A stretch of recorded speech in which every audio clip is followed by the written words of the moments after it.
Hello YouTube family, कैसे हैं आप सब। आशा करती हूँ सब अच्छे होंगे। तो आज की ब्लॉगिंग की स्टार्टिंग हो रही है सुबह के पूजा पाठ से। तो यहाँ पे बाहर से मैं तोड़ के ला गई थी फूल, मतलब हमारे आंगन में जो भी फूल लगे हैं ना, इसमें गुलाब और गुड़हल और सदाबहार के हैं। आजकल यही फूल दिख रहे हैं, बाकी तो कोई खिल नहीं रहे हैं। और यहाँ पर मेरी नज़र पड़ी किचन में, मेरे हस्बैंड जी लगे हैं ये वुडन स्टैंड लगाने में। सुबह सुबह से लग गए काम करने में। और ये दीदी से मंगाई थी ये ड्रिल मशीन, इसलिए आज लगे हैं। फिर दीदी अपने साथ ले जा लेंगी। तो यहाँ पे ना ये तो काम कर रहे हैं, मैं लग गई अपने पूजा में, क्योंकि ना आज भी है घी संक्रांति का दूसरा दिन। तो दूसरे दिन भी हमारे यहाँ पूरा त्यौहार रहता है पूरा दिन। तो मैं फटाफट से बना लेती हूँ नाश्ता जो भी बनेगा, क्योंकि दीदी जाने वाली है अपने घर को। तो मैंने यही बोला था कि जल्दी से मैं नाश्ता बनाती हूँ, फिर खा के जाओगे आप। वैसे दीदी पहले ही जा रही थी, बड़ी मुश्किल से रोक रखा था उनको। फिर दीदी भी आ गई हेल्प करने के लिए, क्योंकि मैं बनाने वाली हूँ अब नाश्ता। तो दीदी कहती है मैं भी बना लेती हूँ, कुछ मेरी हेल्प चाहिए तो मैं भी कर देती हूँ। फिर मैंने दीदी को बोला प्याज काट लो और आलू काट लो, क्योंकि मैं बना रही थी पकौड़ियाँ। और थोड़ी सी खीर बना रही हूँ, सेवइयाँ और खीर, क्योंकि बच्चे तो ऐसे कुछ खा नहीं रहे हैं। मीठा खा के ना 2-3 दिन से मीठा खा खा के ना सबका मन भरा हुआ है, पूरियाँ भी किसी का खाने का मन नहीं है। तो यहाँ पे ना मैं सेवइयाँ ना जो बारीक वाली होती है उसको अच्छे से चूरा बना के फिर डाल रही हूँ, क्योंकि वो ना लंबे लंबे रेसे किसी को पसंद नहीं आते। तो फिर मैं अच्छे से पहले तो इसको क्रश करा मैंने पन्नी में ही, और फिर घी में ना इसको भूनने के लिए कढ़ाई में डाल दिया। और उसके बाद अब इसको अच्छे से भून लूँगी। वैसे भुनी हुई होती है ये, पर फिर भी भून लेती हूँ। भूनने के बाद मैं इसमें दूध ऐड कर लूँगी। और दीदी और मेरी गप्पे भी चल रही है, साथ में हम दोनों काम भी कर रहे हैं। तो दीदी प्याज काट रही है लंबा लंबा करके, और ना मम्मी झाड़ू मार के बाहर का आंगन का झाड़ू भी मार लिया था मम्मी ने, फिर पोछा लगा रही थी। तो हम तो लगे थे नाश्ता बनाने में। फिर मैंने ना अपने बड़े वाले बेटे को बोला कि पोछा तू लगा ले, मम्मी भी थक जाएंगी। तो फिर आदि पोछा लगा रहा है। और अभी हम तो बिज़ी हैं, पोछा तो लगा नहीं सकते, पर फिर बिना पोछे के भी अच्छा नहीं लगता। तो आदित्य ने पोछा लगाया आज, मम्मी ने झाड़ू लगाया था, और हम बना रहे हैं यहाँ पे नाश्ता। और फटाफट से नाश्ता बन जाएगा ना, फिर दीदी भी चले जाएंगी। तो इसीलिए फटाफट से हम लगे पड़े हैं सब के सब। फिर मैंने उसके बाद यहाँ पे पोहा बनाया। पोहा भी मतलब आज ना थोड़ा सा गीला हो गया। और उसके बाद हमारी सेवइयाँ भी रेडी हो गई थी। और फिर मैंने उसके बाद तले पकौड़ियाँ, क्योंकि प्याज वगैरह दीदी ने पहले से काट के रखे थे, प्याज और आलू। फिर यहाँ पे ना हम लोगों ने साथ में मिल के किया ब्रेकफास्ट में ये सब है, चाय है, खीर है कल की, सेवइयाँ हैं, पकौड़ियाँ हैं, और चटनी भी थी। तो यहाँ पे बहुत सारे आइटम हो गया है खाने के लिए। वैसे किसी का ज़्यादा खाने का मन नहीं था, पर सिंपल सा यही बनाया आज हमने।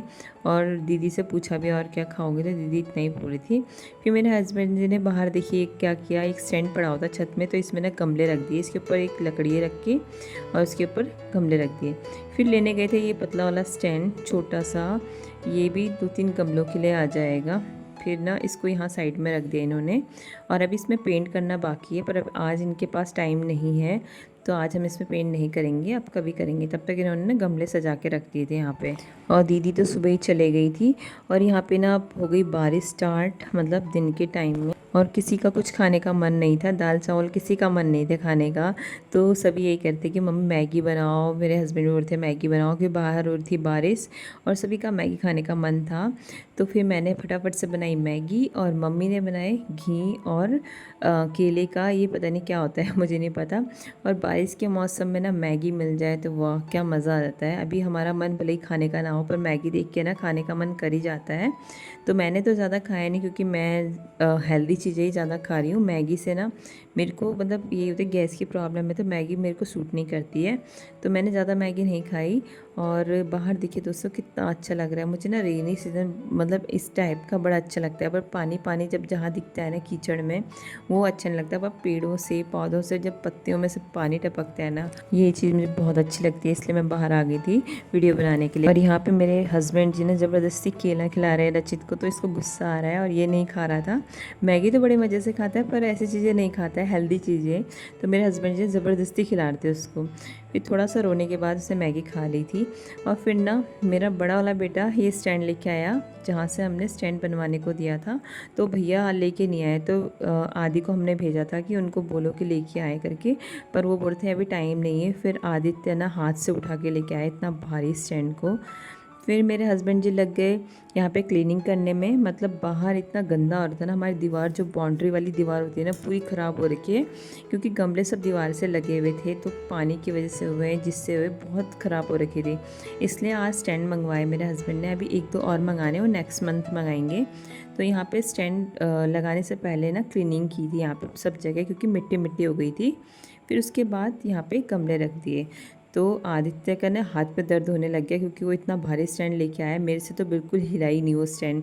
फिर मैं अपने हस्बैंड जी को गमले दे रही हूँ और वो रख रहे हैं स्टैंड के ऊपर। और इनको ना बहुत शौक़ है ये गमले रखने का, मतलब ये पेड़ पौधों की इतने अच्छे से केयरिंग करते हैं ना। मतलब मुझे भी शौक़ है, पर मैं इतना ज़्यादा नहीं कर पाती हूँ जितना ये करते हैं।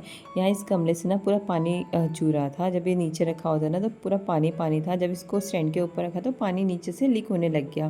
तो ये चीज़ होती है स्टैंड के ऊपर रखने से, कि जो इनके अंदर एक्स्ट्रा पानी होता है ना वो सारा अच्छे से निकल जाता है और अच्छे से अच्छे भी लगते हैं। मतलब अभी इन स्टैंड में अच्छे से पेंट करना है, नहीं तो इसमें जंग लग के पूरा ख़राब हो जाएगा ये।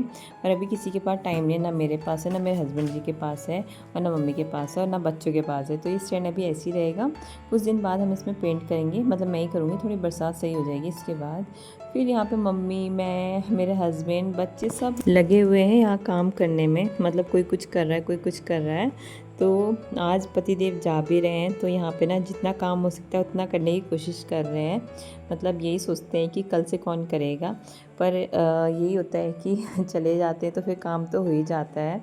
मतलब मुझे दिखता है तो फिर मैं कर ही देती हूँ, पर इनको यही लगता है कि मैं हूँ तो मैं सब करके जाऊँ और उसके बाद भी काम तो रह ही जाता है, करना तो पड़ता ही है। और यहाँ पे ना पौधों की अच्छे से कटिंग करने का काम भी यही करते हैं। मतलब इनको ना पौधों को मुंडवाने का बहुत शौक़ है। मैं ये कहती हूँ कि तुमने मुंडवाने के लिए आते हो पौधों को, तो सारे पौधों को ऐसे रख देते हैं हम यहाँ पे, इनकी ग्रोथ करते रहते हैं और ये आके ना इनको शॉर्ट कर देते हैं, मतलब छोटे छोटे कर देते हैं, कटिंग कर देते हैं। वैसे कटिंग करना बहुत ज़्यादा ज़रूरी है, क्योंकि उसी से अच्छी ग्रोथ आती है। पर हम ना डांटते रहते हैं कि तुम इतना क्यों कटिंग करते हो, पौधों की ग्रोथ नहीं होने देते हो। और यहाँ पे मम्मी झाड़ू मार रही है, मैं इनको गमले शिफ्ट कर रही हूँ। तो हम सभी जने लगे पड़े हैं यहाँ पे गमलों की अरेंजमेंट में। फिर उसके बाद ना रात हो गई, हमने खाना वाना खा लिया था और मेरे हस्बैंड जी तैयार हो गए हैं जाने के लिए। अभी बज रहे हैं 8 और 8 बजे के आसपास से मेरे हस्बैंड जी निकल जाते हैं, क्योंकि रात को निकलेंगे फिर सुबह की ड्यूटी करेंगे। Bye bye bye. हमारे घर से ना रोड थोड़ा दूर है, तो ना यहाँ पे मुझे ही छोड़ने जाना पड़ रहा है मेन रोड तक, जहाँ पे ऑटो मिल जाएंगे इनको।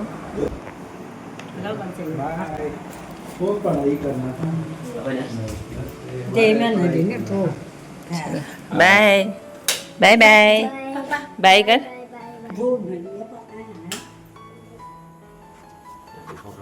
मेरा चपला कहाँ है?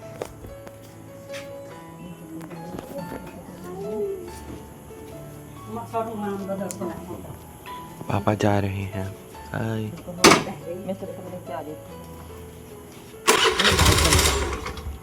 तो यहाँ पे ना मैं अपने हस्बैंड को छोड़ने जा रही हूँ, मतलब जहाँ पे इनको ऑटो मिल जाएगा वहाँ तक मैं छोड़ के आऊँगी और फिर उसके बाद वापस आ जाऊँगी। मतलब ज़्यादा दूर नहीं जाती हूँ मैं, पास में ही जहाँ तक ऑटो मिलते हैं वहीं तक जाती हूँ। फिर उसके बाद मैं स्कूटी नीचे लेके आऊँगी और मेरे हस्बैंड जी चले जाएंगे ऑटो से। फिर ऑटो से मंगलपड़ाव तक जाने के बाद वो चले जाएंगे बस से। फिर मैं आ गई थी हस्बैंड जी को छोड़ के और फिर बच्चों को मैं पढ़ाने बैठ गई थी। और यहाँ पे बच्चों के हाफ ईयरली एग्ज़ाम स्टार्ट होने वाले, तो उनको टाइम देना भी बहुत ज़्यादा ज़रूरी है। तो फिर मैं ना यहाँ पर बच्चों को पढ़ा रही हूँ। तो मिलते हैं आपको नेक्स्ट ब्लॉग में, तब तक खुश रहिए, मस्त रहिए, मुस्कुराते रहिए, बाय।